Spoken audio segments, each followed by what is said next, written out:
poco acerca del geomagnetismo. Acerca del geomagnetismo. ¿Por qué? El magnetismo fue creado por el mismo Eterno. Pero hay un detalle aquí de que el Eterno mismo tiene esa esencia o ese resultado de lo que es el magnetismo. Por eso, hermano Ángel, el teléfono está encendido. Por eso vemos en el Génesis 1:2, ¿qué es lo que dice? En español dice, y el espíritu, o sea, el Ruach de Yahweh, de Elohim, se movía sobre la faz de las aguas. Así lo pusieron en español.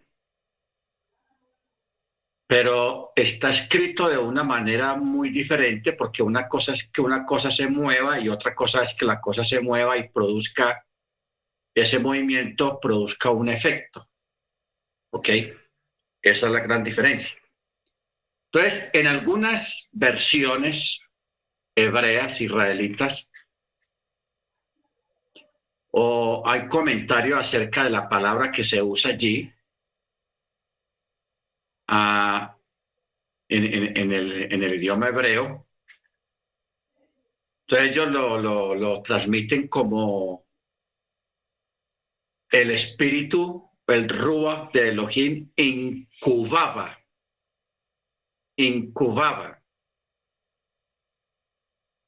¿Qué es incubar? Es el acto de una gallina o de un ave hembra que está calentando los huevos. O sea, el efecto de que la gallina esté posada sobre los huevos, está allí quieta sobre los huevos, eso hace que internamente en esos huevos se produzca la vida de un polluelo por la acción de la gallina estar ahí encima. ¿Ok?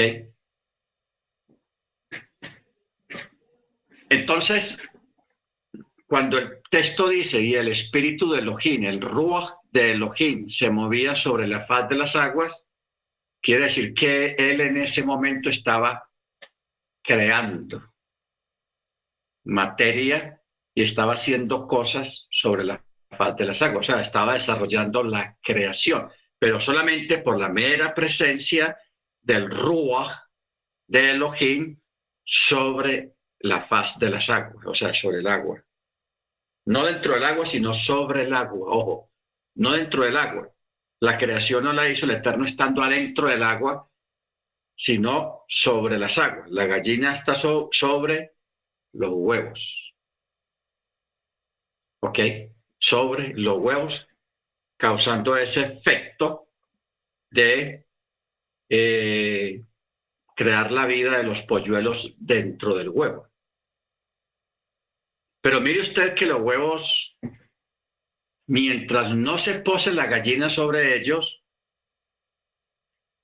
los huevos son un huevo, que es lo que comemos la mayoría del desayuno. El huevo sigue siendo un huevo para que nosotros lo comamos. Pero cuando sobre un huevo se pone la gallina, se posa la gallina, hay cambios. Ya no es un huevo común y corriente, sino que es un polluelo que se está formando dentro de esa cáscara de huevo. Nosotros, hermanos, tenemos también esa particularidad del magnetismo. Esa es una palabra que se le dio a lo que es tener influencia sobre las cosas. ¿Ok? Sobre todo lo que nos rodea, nosotros tenemos influencia, tenemos ese magnetismo. Bendito sea el nombre del Eterno. La Tierra Por eso la Tierra tiene magnetismo y ese magnetismo es lo que hace que las cosas funcionen en la Tierra, que las semillas produzcan, que las frutas crezcan, que los animales crezcan, que los animales se reproduzcan.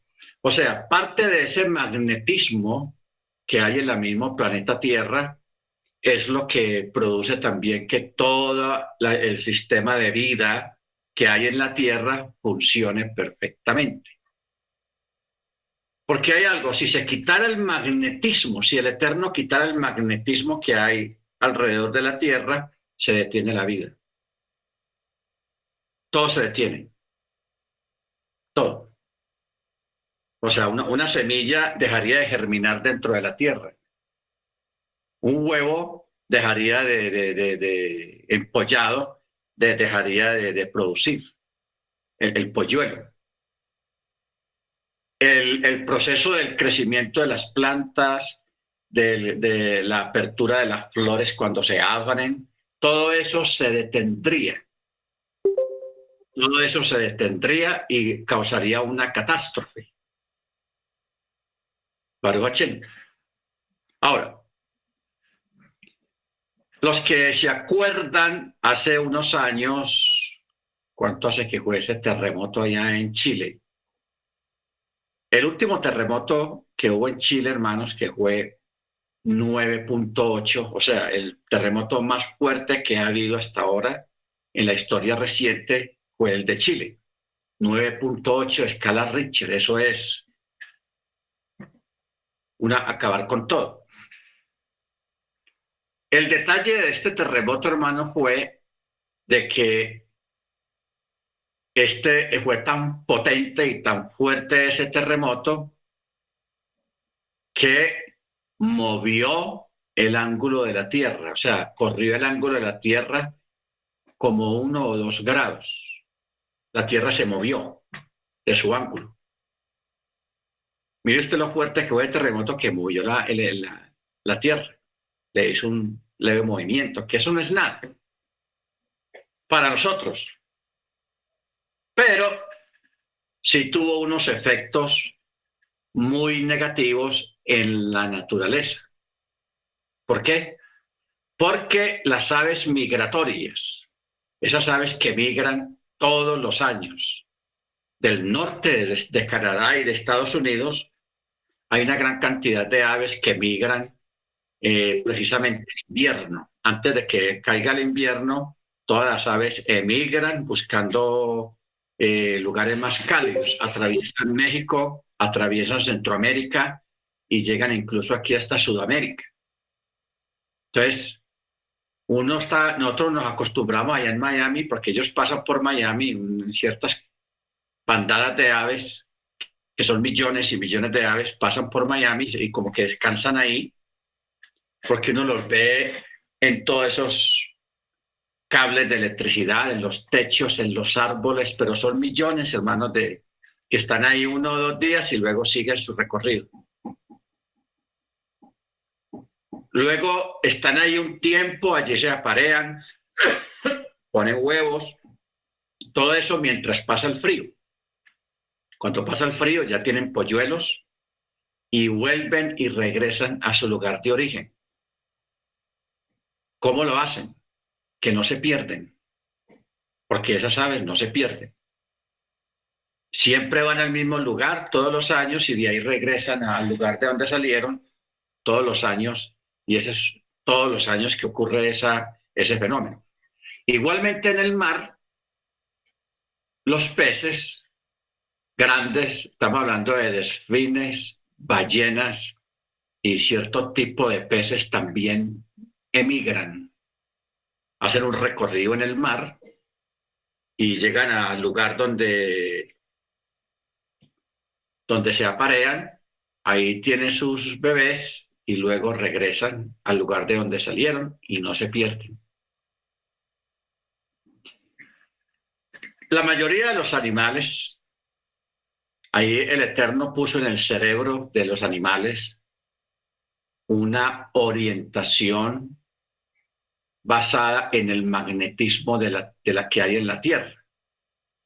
Por eso es que esos animales, cuando hacen sus viajes larguísimos, no se pierden. Nunca se pierden, hermanos, y viajan miles y miles y miles de kilómetros y no se pierden. Eso es impresionante. Y son guiados precisamente por el geomagnetismo, porque el cerebro de estos animales, tanto los acuáticos como las aves, están conectadas al geomagnetismo de la Tierra y por eso no se van a perder, porque son guiadas por ese eje magnético. ¿Qué fue lo que pasó con el terremoto, hermanos? Como se movió casi 2 grados el eje de la Tierra, los animales, mire usted la influencia de eso, los animales se estaban perdiendo. Por eso, después de ese terremoto en Chile, aparecían cientos de ballenas, delfines, tiburones perdidos. Iban a playas donde no eran y ahí se ahogaban. Aves migratorias yendo a lugares que nunca habían ido y se morían porque no era su ruta, no era su lugar y estaban perdidas porque no encontraban la forma de regresar, no encontraban el lugar para donde iban, entonces se morían. Y eso todavía está pasando, que aparecen miles y miles de aves. ¿Por qué? Porque al moverse el eje de la Tierra,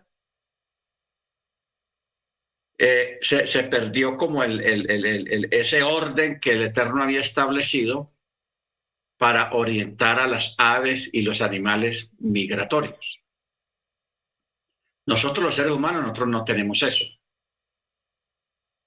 No tenemos eso porque nosotros dependemos de los instrumentos eléctricos o electrónicos que nosotros usamos para guiarnos, para saber dónde queda el norte. Tenemos la brújula, tenemos un montón de aparatos, pero los aviones sí se estaban perdiendo. O sea, hubieron muchos accidentes porque los aviones también están conectados al eje magnético, que eso es lo que los guía a las pistas. Por eso las pistas de aterrizaje tienen una línea en la mitad. Entonces, ¿qué estaba pasando? Que los aviones, guiados por esos instrumentos, aterrizaban de lado. Aterrizaban de lado. ¿Por qué? Porque la Tierra se movió. Entonces, poco a poco los animales están recomponiendo la vía para sus migraciones y en todos los aeropuertos hubo que hacer una corrección de acuerdo al movimiento del eje magnético de la Tierra para poder arreglar ese problema de evitar accidentes en los aeropuertos, porque los aviones estaban aterrizando desviados hacia un lado, no así derecho, sino desviados. Se iban para un lado, se iban para el otro, y hubieron muchos accidentes y fue por eso, por la causa o lo que causó ese gran terremoto que hubo en Chile, 9.8, que eso es muy exagerado, o sea, es un terremoto muy fuerte, completamente destructivo. Bueno, mire usted, hermano, el Eterno como es de tenaz, que el Eterno es tenaz. Cuando en la época del templo y de los sacrificios de los animales, ahí funcionaba para el asunto del perdón de los pecados o el cubrir los pecados o la remisión de los pecados, o sea, pasar los pecados a otro lado. ¿Ok? Por eso es que el Eterno, teniendo en cuenta lo que estamos leyendo sobre el magnetismo, sobre esa fuerza de atracción que hay en la naturaleza, que está desde el principio, desde que el Rúa de Elohim se movía sobre la faz de las aguas para crear, porque estaba creando. Cuando vienen los sacrificios, ¿cómo funcionaba esto? Dependiendo de la falta y del pecado de la persona, de la violación a la Torá, a la ley, dependiendo del pecado. Por eso existían lo más bajo y lo más barato era la tórtola. Después siguen los palomos, después siguen las ovejas, después siguen los chivos, después siguen las vacas, los toros. animales más grandes. Entonces, dependiendo de la falta de la persona iba al sacerdote con su animal. Pongamos un cordero, un ejemplo, un cordero. La persona iba con el cordero, tenía que llegar ante un sacerdote, el sacerdote lo recibía y ponía el animal entre los dos, entre el pecador y el sacerdote. Entonces el pecador se le decía que pusiera la mano sobre la cabeza del cordero, de la oveja.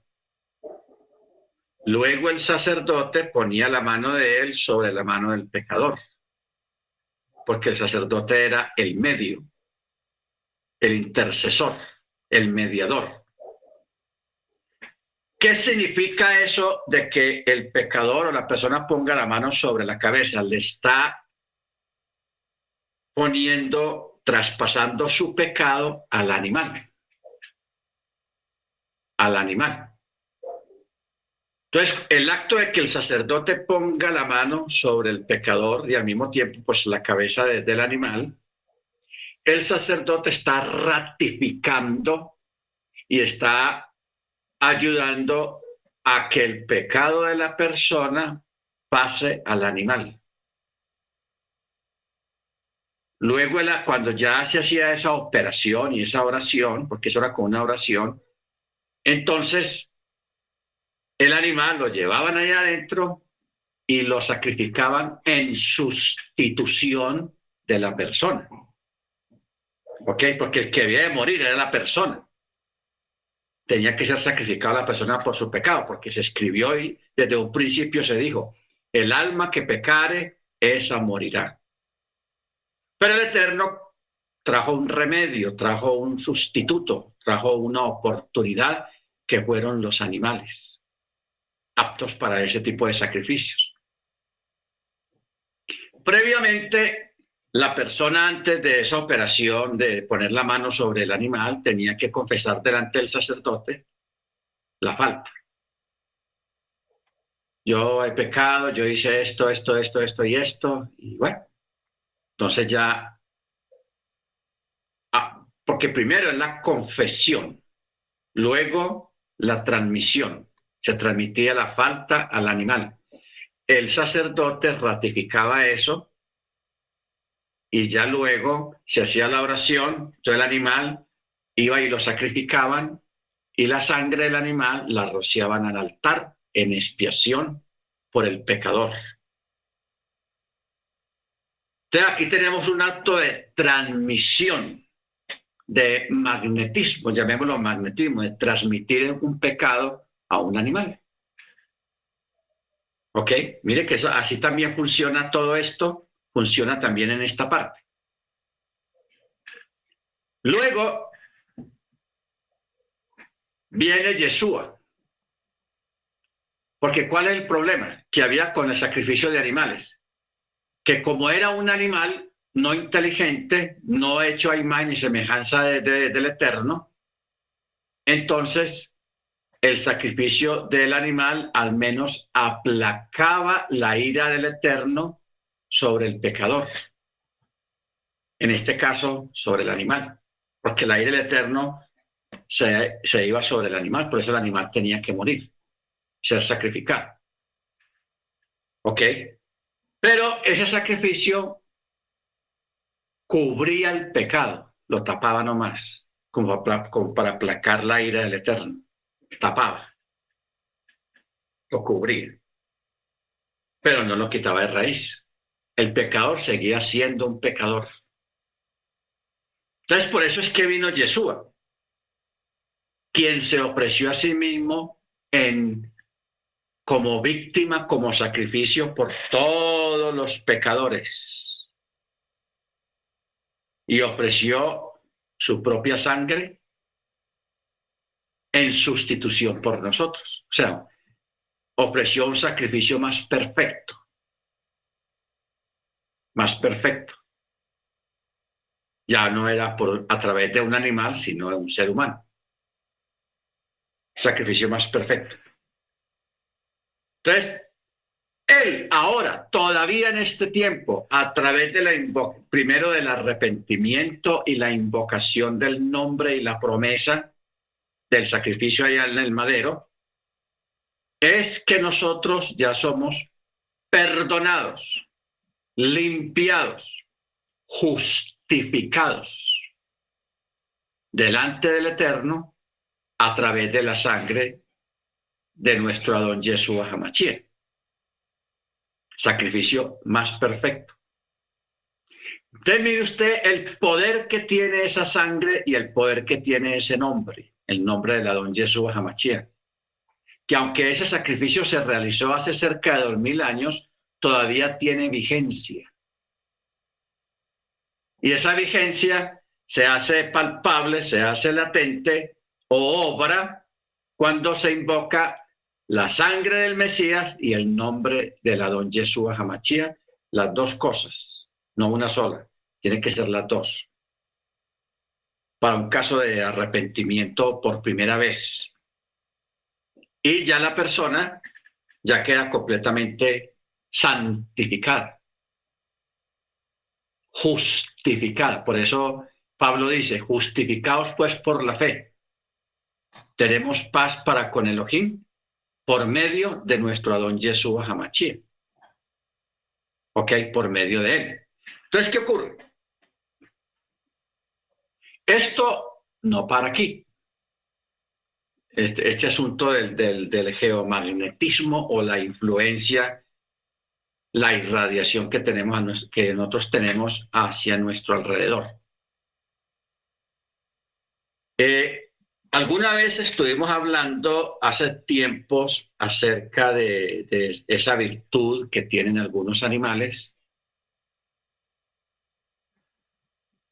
En este caso, las palomas.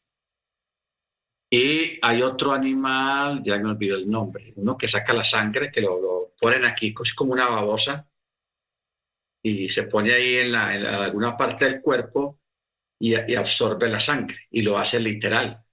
No sangre espiritual, no, sangre literal, la saca. Sanguijuela, pastor. La sanguijuela. Ok. Gracias, hermana. La sanguijuela. Esto lo usaban mucho los curanderos antiguamente, y todavía lo usan en algunos lugares para tratamientos en asuntos de la sangre, para sacar la sangre mala, porque la saca literalmente, la absorbe, porque este animal se alimenta de sangre. Entonces saca la sangre mala de la persona y la persona sin necesidad de cirugía ni de una aguja y en la vena de acá, no, simplemente la absorbe. Con que el animal esté pegado en el lugar donde es, el animal absorbe la sangre mala y ya. Bueno, hay una enfermedad, hermanos, que se llama la hepatitis. Y hay muchos tipos de hepatitis. Hay hepatitis A, hepatitis B, hepatitis C. La más maluca, la más peor, es la hepatitis C. Es la más fuerte, que mata gente. La hepatitis es una enfermedad que está relacionado con el hígado. Se concentra en el hígado. ¿Ok? Entonces, esto nos lleva, hermanos, a que hace muchos años en Europa, en Estados Unidos, en Israel, los sabios, los ancianos, los rabinos, le ha tocado luchar en contra de la medicina moderna o la burla y la incredulidad de la medicina moderna, metiendo palomas de contrabando con mentiras allá a un hospital para tratar a algún enfermo, a algún paciente con las palomas para quitarle la hepatitis. Cuando la enfermedad es muy fuerte o muy avanzada dentro del paciente, hay que llevar aproximadamente por ahí unas 13, 14 palomas. Si el paciente es una mujer, se lleva una paloma hembra. Si el paciente es un varón, se lleva una paloma macho. Las palomas tienen que estar, lógicamente, en buen estado de salud. No se pueden palomas enfermas. Entonces la paloma se pone en el estómago cerca del ombligo. Cerca del ombligo. Se pone ahí la paloma. Entonces la paloma, en cuestión de minutos, absorbe la enfermedad y la paloma se muere. Luego ponen otra paloma, o sea que en un lapso por ahí de 40 minutos se pueden poner 14 palomas, hasta que se ponga una paloma que no le haga nada, que no le pase nada a la paloma, es porque ya la persona se curó. Ya la paloma le absorbe la enfermedad de una forma sobrenatural. Eso es una cosa que no tiene explicación, porque ahí no hay cirugías, no hay nada intravenoso, sino que la absorbe. La absorbe. Entonces, usando este método que es muy antiguo, han curado miles y miles de personas allá en Israel, en Europa, en esos hospitales, porque la mayoría de los hospitales judíos o fundados por israelitas se llama Mount Sinai, o sea, Monte Sinaí, así se llama. Allá en Manhattan, cerquita de Manhattan, donde vivía la hermana Senia, tirando hacia Westchester, hacia el lado de allá, mirando para New Jersey o para el... Amén, pastor. Hay un hospital que se llama Monte Sinaí, Mount Sinai. Bueno,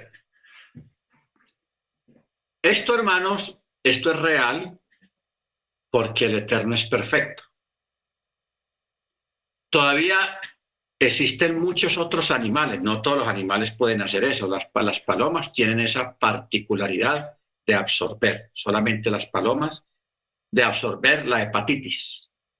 La sacan y la persona queda completamente curada, libre de esa terrible enfermedad que es la hepatitis.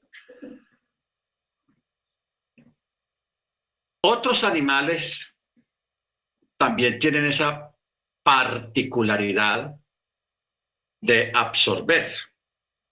En este caso, los animales coche. O los animales que están aprobados para sacrificio. Más bien esta parte. Animales que antiguamente estaban aprobados para sacrificio.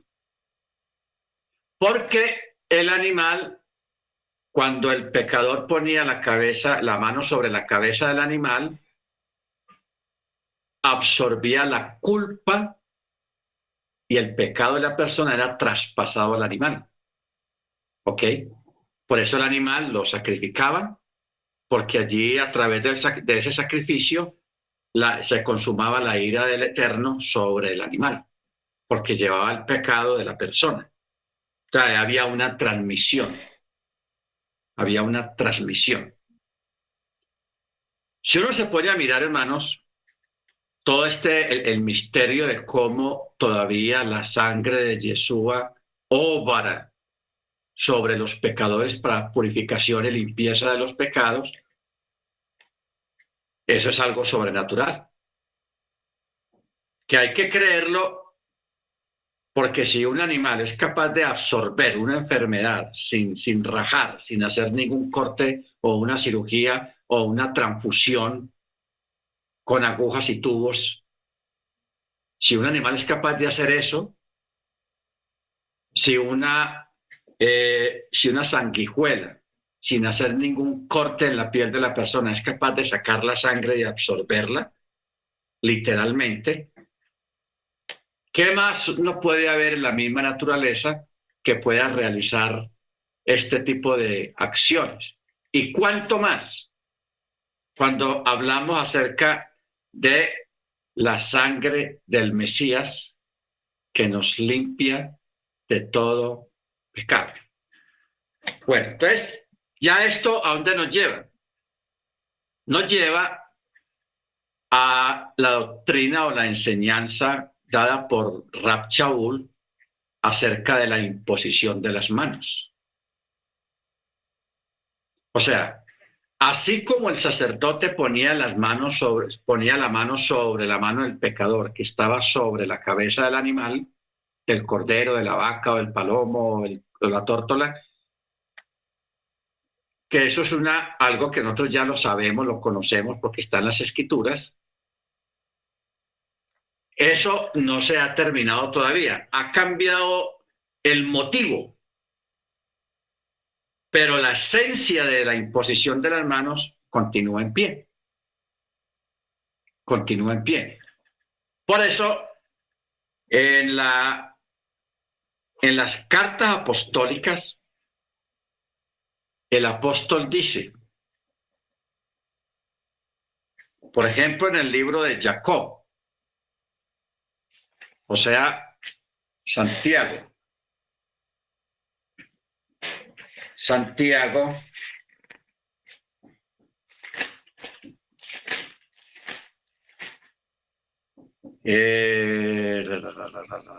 está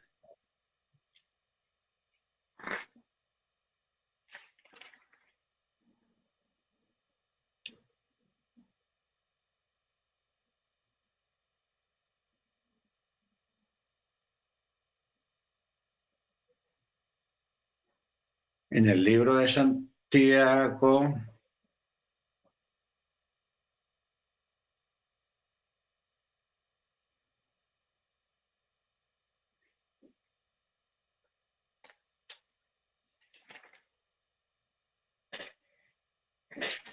Capítulo 5, Santiago 5, verso 14. Mire lo que dice.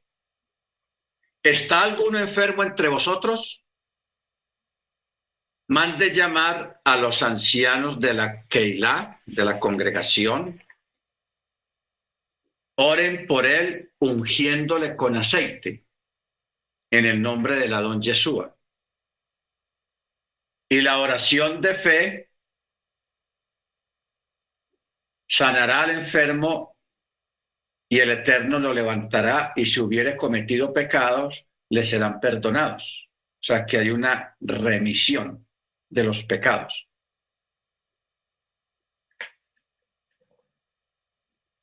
Este tipo de oraciones con los ancianos, o sea, con las autoridades de una congregación, se hacen imponiendo las manos. Imponiendo las manos sobre el pecador. Hermano Freddy. Señor. Perdón. ¿Cómo dice? Se me activó, Moreno, disculpe. Ah, está bien. Bueno. Este tipo de oración se hace imponiendo las manos. Allí se está haciendo un acto de remisión y de exclusión de una enfermedad a través de la oración. ¿Ok? Este es un tipo de sanidad, porque hay muchos tipos de sanidad que ahorita vamos a mirarlos. Este es el tipo de sanidad de que se ora por la persona imponiéndole las manos. Cuando se está imponiendo las manos, se están imponiendo las manos para santificar y erradicar, sacar del cuerpo la enfermedad que tiene la persona.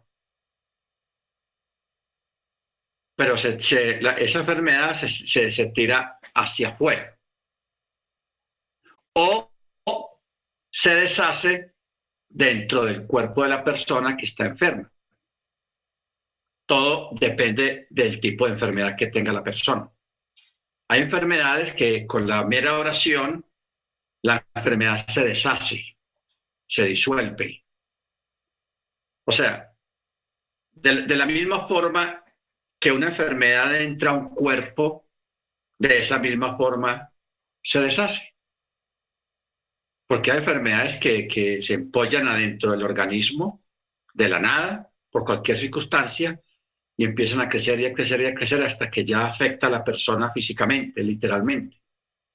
Entonces, hay una forma de que se ora por la persona y la enfermedad se disuelve no lentamente, porque una enfermedad puede gestarse dentro de una persona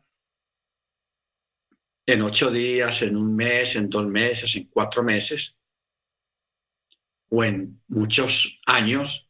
La enfermedad se va incubando lentamente, se va incubando lentamente y se va adueñando del organismo y va creciendo dentro del organismo hasta que ya la persona lo siente. ¿Ok? Hasta que la persona siente la enfermedad. Entonces, el acto de fe de orar por un enfermo, en este caso, es que en segundos la enfermedad se disuelva completamente. Se disuelva, desaparezca. Por el poder del nombre de la don Jesús Hamachía, el poder del Eterno. Bendito sea el nombre de nuestro Adón. Ok. Otra forma es que la enfermedad salga.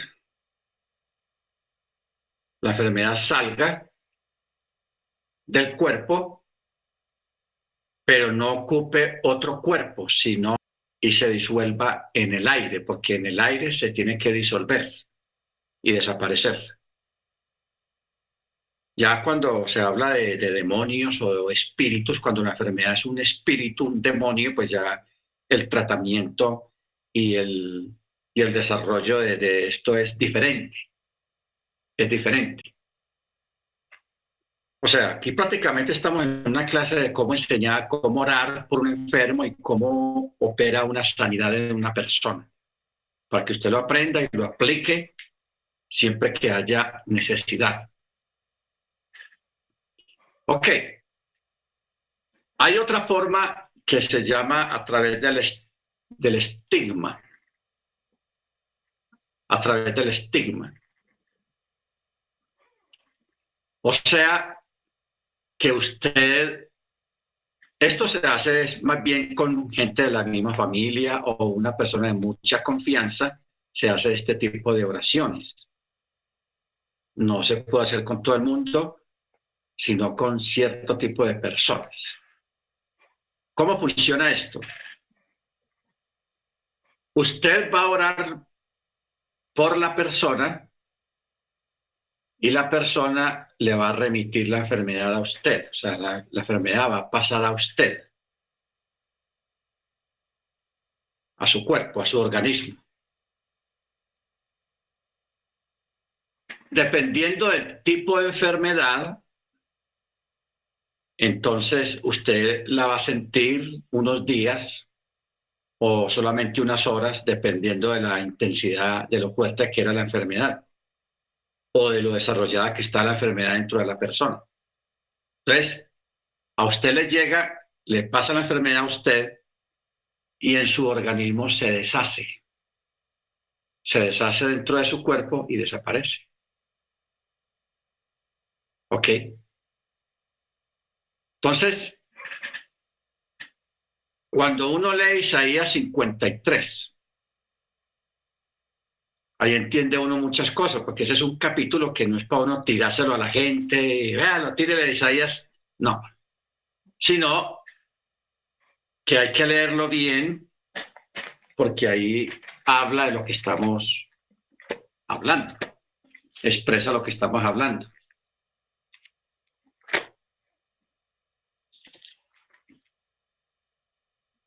Isaías 53, a partir del verso 3. Yo creo que usted tenga presente todo lo que hemos visto hasta este momento, en esta clase, lo que logre recordar, y luego cuando usted lea o escuche lo que voy a leer acá en Isaías 53, usted va a empezar a acomodar las cosas en su lugar, a cuadrar todo. Dice así el verso 3. Despreciado y desechado entre los hombres, varón de dolores, experimentado en quebranto, escondimos de él el rostro, fue menospreciado y lo tuvimos por nada. De mí lo que es el verso 4. Él mismo cargó o llevó nuestras enfermedades y llevó nuestros dolores. Lo que acabamos de hablar de la última parte, de que la enfermedad de otra persona le pase a usted y en usted se disuelva. ¿Ok? Yeshua lo hizo, o sea, Yeshua ya lo hizo. La diferencia entre nosotros y Yeshua es que él lo hizo por todo el pueblo israelita, por todas las personas, como quien dice, una puerta abierta para todo aquel que se acerque. ¿Ok? Entonces, mire como dice, declaro el texto, él cargó, llevó nuestras enfermedades, llevó nuestros dolores, o sea, sintió nuestros dolores. Y nosotros lo consideramos como herido, azotado y humillado por Elohim. Todas aquellas heridas, porque al primero le infligieron heridas externas. Bueno, la primera herida fue la interna en el corazón, la maldad que él vivió de aquella generación. Eso fue tenaz, eso duele en el corazón. Luego vienen las heridas externas, que son los azotes, los latigazos, los golpes que a él le daban los soldados romanos. Esos golpes eran para nosotros. Nosotros debimos de haber sido los que deberíamos haber sido golpeados, pero él se ofreció, él puso la cara por nosotros, él puso el cuerpo, lo que era para nosotros, él lo puso su cuerpo por nosotros. Por eso dice esta parte del texto, nosotros lo consideramos como herido, como azotado y humillado. Pero él fue traspasado. Cuando se dice la palabra traspasada, está hablando, algunos teólogos dicen que está hablando de la espada esa, la lanza esa con la que le hicieron un corte en el costado. No, le traspasaron el alma. ¿En qué sentido? El dolor del menosprecio, del odio, de la burla, de las expresiones de odio, porque a él le dijeron cosas muy malucas. A él le dijeron bastardo, este bastardo, ¿qué nos va a decir a nosotros? O sea, le dijeron cosas muy desagradables, hijo de fornicación. En fin, a él lo insultaron y lo trataron muy mal, muy mal. Sabiendo él a qué venía, que él venía a salvar la gente y la misma gente que él quería salvar lo estaba tratando mal. Eso es una cosa dura, eso es duro. Entonces, por eso él dice, pero él fue traspasado por nuestras transgresiones, molido por nuestros pecados, y el precio de nuestra paz cayó sobre él. Cayó sobre él. O sea, el castigo que era para nosotros, que nos concedió paz a través de él, todo cayó sobre él. ¿Ok? Y por su herida fuimos nosotros curados, o sea, sanados. Por su herida fuimos nosotros sanados. ¿Ok? Entonces, hermanos, hay algo que, bueno, podemos mencionarlo. El ombligo. El ombligo que todos tenemos, porque si usted no tiene ombligo, entonces usted fue creado o es un extraterrestre, un ET. Pero todos tenemos ombligo. ¿Qué prueba que somos seres humanos? Uno piensa, hermanos, que el ombligo, pues, ¿por qué el Eterno no permitió que que no quedara el ombligo ahí, sino que la piel quedara normal ahí en el área del ombligo. Pero el ombligo siempre está ahí, quedó visible. El ombligo quedó visible con un propósito. Y es que el ombligo todavía funciona y el ombligo está conectado con todo el resto del cuerpo internamente. Porque ¿cuál es el detalle de las palomas con el caso de la hepatitis? Que la paloma hay que ponerla casi exactamente a la altura del ombligo. ¿Ok? A la altura del ombligo se pone la paloma, porque por ahí es que sale todo. Por ahí sale todo. Entonces, hermanos, esta parte del ombligo, la ciencia hoy en día pues la tienen menos porque no piensa nada. Eso está ahí como un recuerdo nomás de que somos seres humanos y que... Pero no, el ombligo todavía tiene muchos usos para asuntos de sanidad y para asuntos que sí, más que todo que tienen que ver con la sanidad, con la salud. Bendito sea el nombre del Eterno.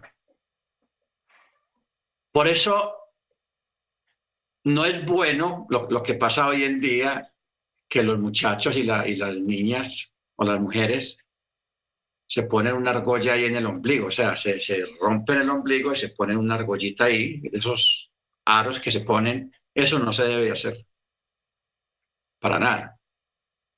Porque el ombligo, ahí donde está, tiene que estar exento de cualquier estorbo, de cualquier influencia metálica y de otras cosas, porque el ombligo todavía tiene su función y a través del ombligo se operan muchas sanidades y muchas cosas que tienen que ver con la liberación.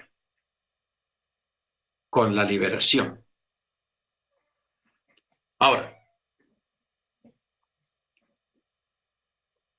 la parte que estaba hablando de esta clase, que la palabra clave es el magnetismo o el geomagnetismo, o sea, la fuerza de repeler o la fuerza de atracción. La fuerza de atracción. O la influencia que nosotros tenemos sobre los objetos y las plantas que nos rodean. Que nos rodean. Entonces,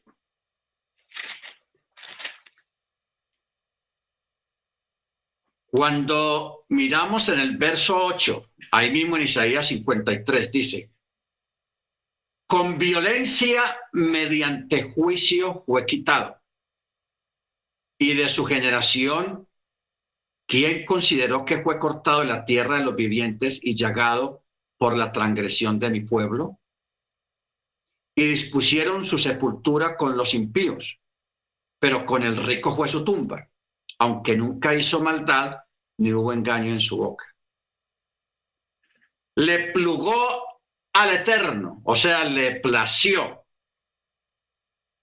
quebrantarlo y someterlo a padecimiento cuando se haya puesto su vida en sacrificio expiatorio. Verá su descendencia, vivirá por largos días sin fin, y la voluntad de Yahweh triunfará en su mano. Gracias a la aflicción de su alma, verá la luz y quedará satisfecho. Por su conocimiento, mi siervo el justo justificará a muchos y cargará con los pecados de ellos. Interesante. Por tanto, yo le daré parte con los grandes y con los fuertes repartirá despojos, por cuanto derramó su vida hasta la muerte y fue contado entre los pecadores, habiendo cargado el pecado de multitudes y orado por los transgresores. Regresando a lo que hablamos ahora de llamar los ancianos, impongan las manos sobre el enfermo. este es un acto de remisión. O sea, los ancianos están cometiendo o están haciendo un acto muy parecido al que realizaban los sacerdotes antes del sacrificio del animal, destinado para el sacrificio. Con ese acto de poner las manos, de que el pecador ponga la mano sobre la cabeza del animal para transmitirle el pecado al animal. Y luego el sacerdote ponía la mano sobre la mano del pecador para ratificar el asunto y para mover el pecado, o sea, darle el libre movimiento del pecado de la persona que cayera sobre el animal. Por eso es que decíamos ahora con el asunto de las palomas, de la hepatitis, porque sería bueno pues hacer un comentario un poco más fluente sobre esto. Porque en estos hospitales, cuando ya este tipo de sanidad se hacía ya público, a la paloma le hacían una autopsia y abrían la paloma, un veterinario especialista, y le miraba el hígado.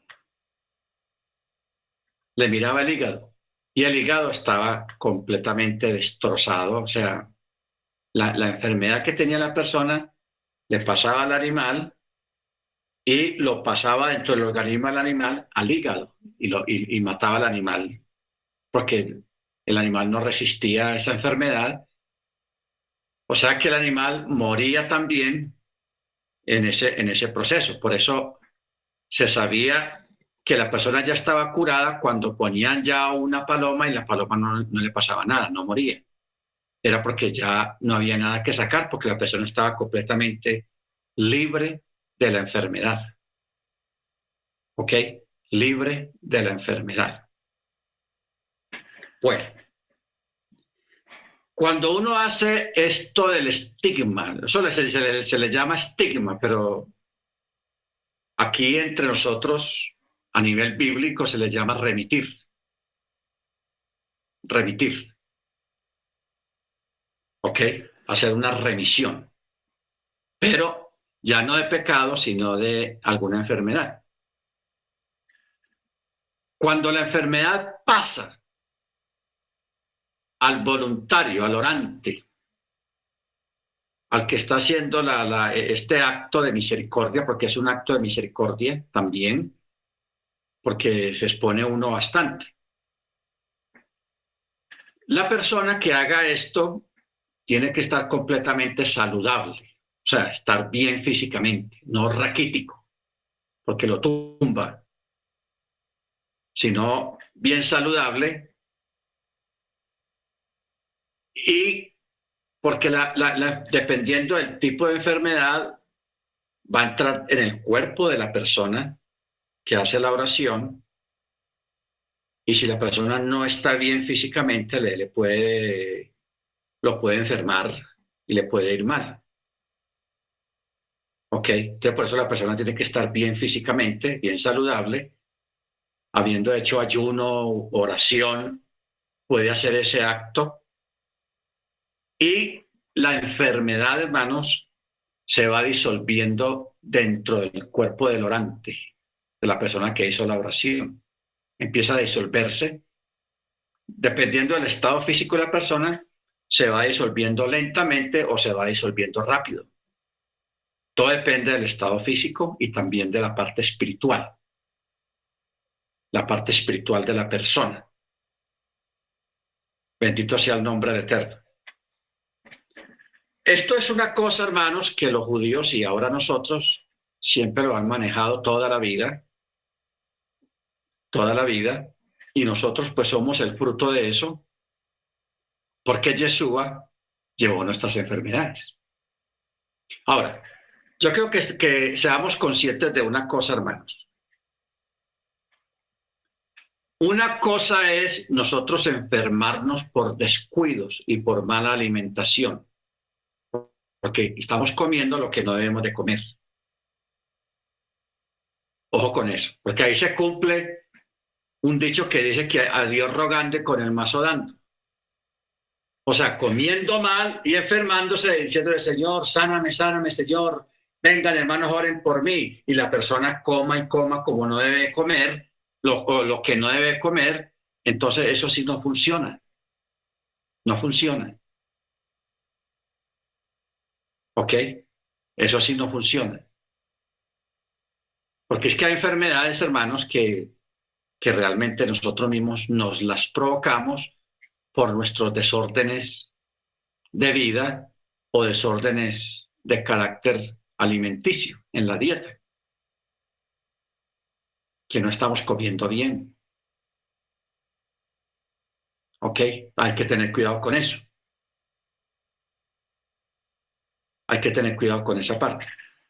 Ya cuando son enfermedades de carácter hereditario, que se heredan, o enfermedades incidentales, que usted estaba en un lugar equivocado y lo picó un animal contaminado y ahí le entró la enfermedad al organismo y todo eso, pues ya eso sí puede y vale la pena hacer una oración por una persona que está en una condición de estas, bajo estas circunstancias.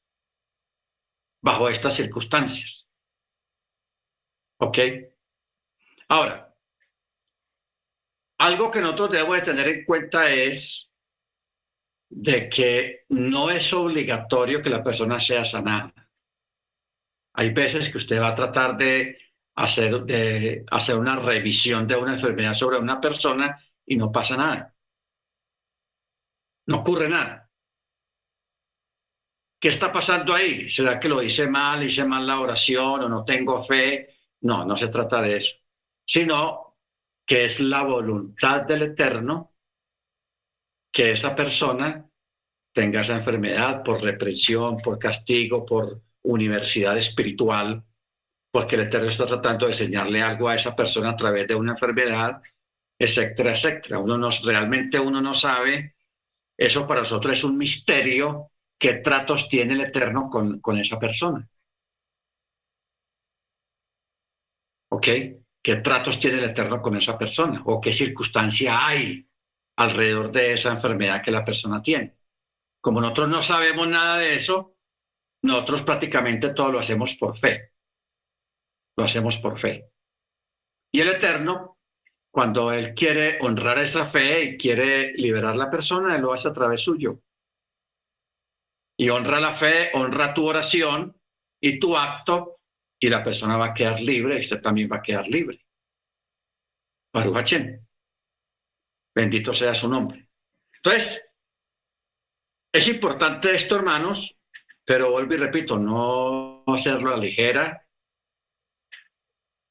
tener mucho cuidado, tener un buen estado físico y también, dependiendo de las costumbres alimenticias que tenga la persona, también inciden mucho en que usted lo haga o no lo haga, porque si usted va a orar por una persona desordenada, una persona que no le pone cuidado a su vida, a sus cosas, que no es organizado en sus cosas y se alimenta mal, y etcétera, etcétera, no vale la pena.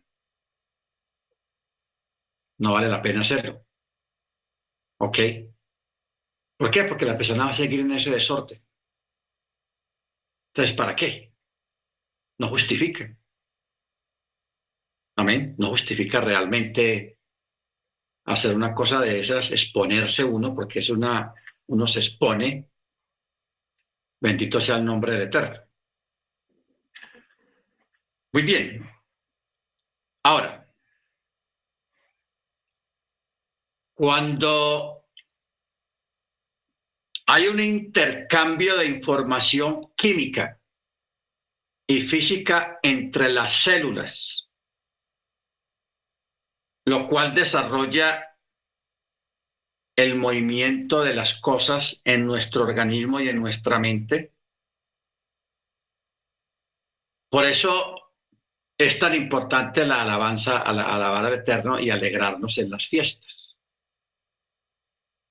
Acuérdense lo que hemos hablado acá.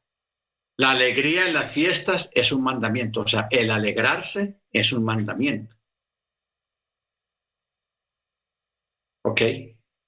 El alegrarse es un mandamiento, alegrarse en Pesach, en Sukkot, en Shavuot, en la fiesta de las trompetas, Yom Teruah.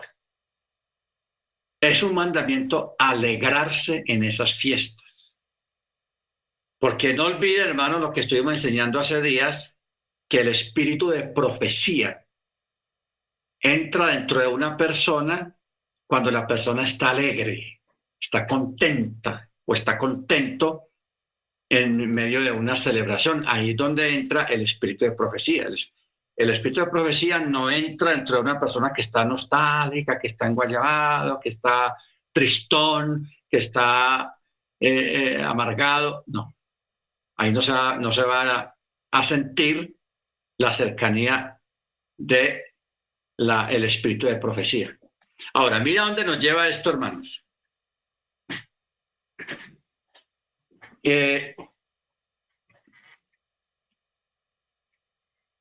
Para mí, pues a mí personalmente, no sé al hermano Freddy, la hermana Vanessa, bueno, aquí no están todos los de aquí. Bueno, que en estas últimas fiestas que hemos tenido, que realmente la hemos pasado espectacular, en un desborde de mucha alegría, al menos pues lo que yo he sentido.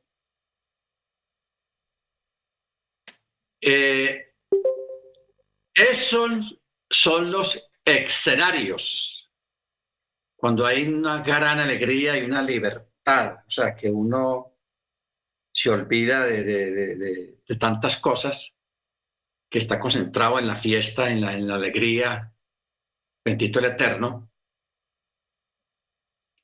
Ese es el escenario perfecto para que fluya el Ruach, el Espíritu, en nosotros. O sea, en nuestra mente y en nuestro cuerpo. Que eso es lo que trae sanidad. Trae sanidad. O sea, lo que la palabra que yo acabo de decir acá. Cuando hay un intercambio de información química y física en las células de nuestro organismo, activados por la música, por la alegría de la fiesta y por el Ruach que está sirviéndose como Génesis 1:2. Y el Ruach de Elohim se movía sobre la faz de las aguas. En este caso diríamos, y el Ruach de Elohim se cernía sobre los creyentes que están en la celebración, en la fiesta. ¿Ok? En la fiesta. Porque no sé, si usted hace un estudio, hermano, en la Escritura, usted va a ver que los grandes eventos bíblicos pasaron en una fiesta.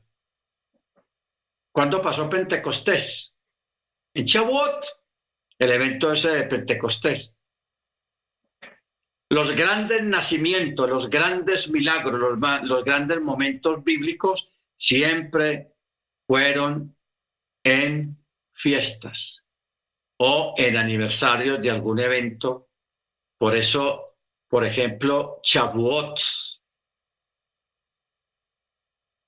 ¿Cuál es el momento cumbre de Shavuot?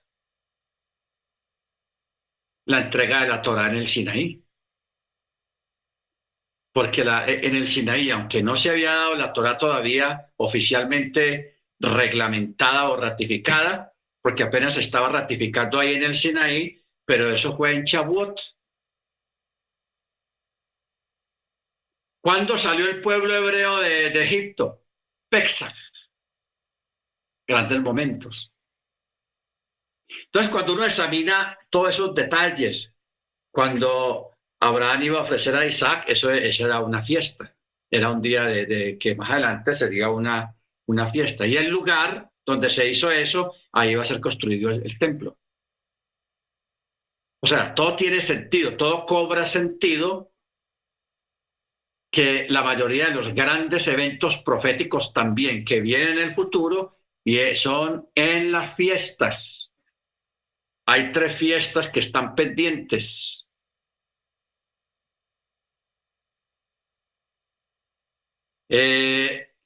Yom Teruah, Yom Kippur, Sukkot.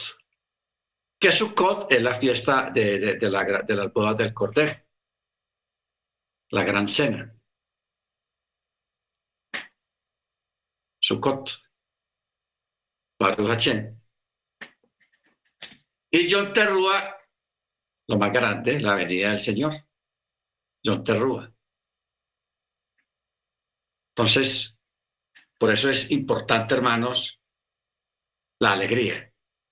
Y la alegría, no olvidemos que hay una enseñanza, yo aquí no la he dado todavía. Sí, yo creo que no la hemos dado. Yo sí la llegué a dar allá en Miami, pero aquí no. La alegría trae sanidad al cuerpo, al espíritu, y la alegría también trae la presencia del Ruach HaKodesh y el espíritu de profecía en medio de nosotros. Amén. La alegría. Yo entiendo, yo sé que para muchos de ustedes no es como momento de estar muy alegres porque hay situaciones, hay un problema, hay una necesidad o hay una enfermedad o hay algo que realmente nos impide sentirnos alegres, pero cuando sobrepasamos esas cosas y nos concentramos en la alegría de la fiesta, la alegría del Shabbat, superamos eso, y eso es obediencia al mandamiento, y eso es ir más allá de lo normal, traspasar los linderos de la vida humana y de las circunstancias humanas para entrar en el trono de la gracia, para entrar al trono del Eterno, que ahí nos va a ir mejor y ahí es donde se van a resolver muchas cosas. Baruch Hashem, bendito sea su nombre.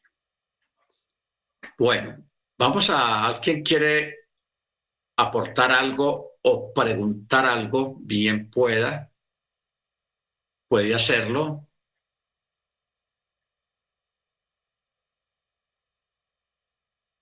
A ver, ¿quién quiere aportar algo o preguntar algo acerca de lo de la clase, no?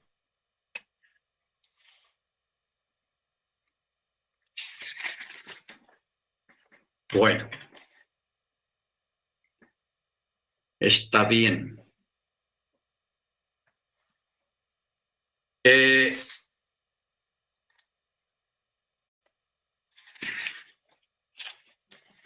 Algo, hermanos, que nosotros debemos de tener presente en medio de todas estas cosas es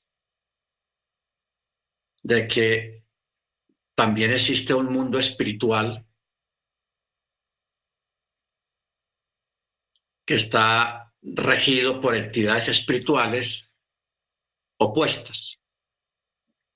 Los primeros son los malajim, los ángeles. Y lo otro son los demonios o los espíritus inmundos, que también se les llama los espíritus errantes, que Yeshua lo dijo. Que cuando un espíritu es sacado de un cuerpo, él vaga errante y luego dice, voy a ir donde me sacaron, a ver cómo está la cosa por allá. Y él va, y si ve que la casa no fue ocupada, él va y busca otros peores que él, para hacerse más fuerte. Y dice el texto, Yeshua dice que la condición de la persona va a ser peor de lo que estaba antes. ¿Ok? Peor de lo que estaba antes. Entonces, por eso hay que ponerle cuidado a esta parte. ¿Ok? Bendito sea el nombre del Eterno.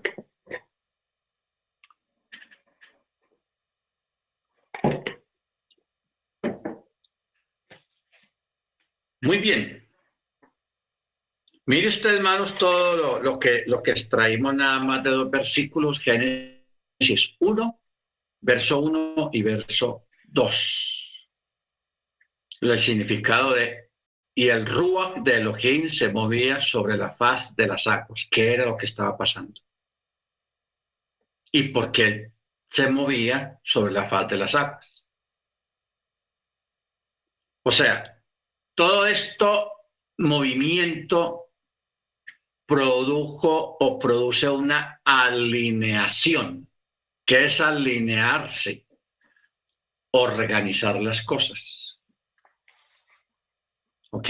Organizar las cosas. Por eso hablábamos alguna vez que si usted pone una gota de agua y le pone reggaetón, esa música de ahora, el reggaetón, y luego usted con un microscopio, usted mira a ver cómo se ve esa gota de agua a nivel microscópico, usted va a ver eso ahí como si estuviera recibiendo una corrientazo de eléctrico, o sea, el agua desorganizada completamente. Pero si usted coge esa gota y le pone música clásica, música suave, melodiosa, y luego le pone el microscopio, usted va a ver que esa agua tiene formas geométricas completamente perfectas.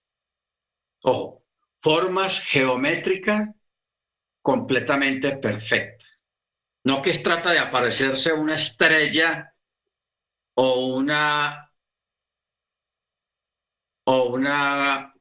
cubo de 6 rostros o de 5 rostros que trate de parecerse a eso, no. Tiene formas geométricas definidas y perfectas. ¿Por qué? Porque la música o la presencia del Ruach alinea y organiza todo. A donde llega el impacto de la música o el sonido de la música o la presencia del Eterno. Entonces, si nosotros queremos estar alineados con el Ruach, estar alineados con el Eterno, que es que su mente y su corazón siempre tengan ese impulso de alinearse, de organizarse delante del Eterno. Porque hay veces una persona creyente toma decisión, yo me voy a alinear, yo me voy a consagrar, yo voy a organizar mis cosas. ¿De dónde cree usted que salen esas ideas, esos pensamientos? Salen del Ruach. ¿Ok? Vienen de parte del Ruach, que quiere que nosotros nos alineemos, nos organicemos. Así como el cuerpo funciona perfecto todo, así también nuestros pensamientos hay que alinearlos a la palabra, a la Torá, al Ruach, al Espíritu. Bendito sea el nombre del Eterno. Entonces, hay que andarle a eso, hermanos, y que sea el Eterno bendiciéndonos y ayudándonos a entender y aprender todas estas cosas y llevarlas a cabo. Hacerlo. ¿Ok? Bendito sea el nombre del Eterno. Muy bien, hermanos, vamos a parar acá. En otra clase, yo quiero que estudiemos bíblicamente el asunto del ombligo. O sea, las funciones, porque el ombligo todavía tiene funciones que nosotros nunca las hemos usado, pero llegó la hora de aprender esa parte para que podamos vivir mejor y podamos mantener nuestra mente y nuestro cuerpo más sanos. ¿Ok? Necesitamos estar sanitos todos, aliviados, para la gloria del Eterno. Amén. Muy bien, hermanos. Hermana Cecilia es tan amable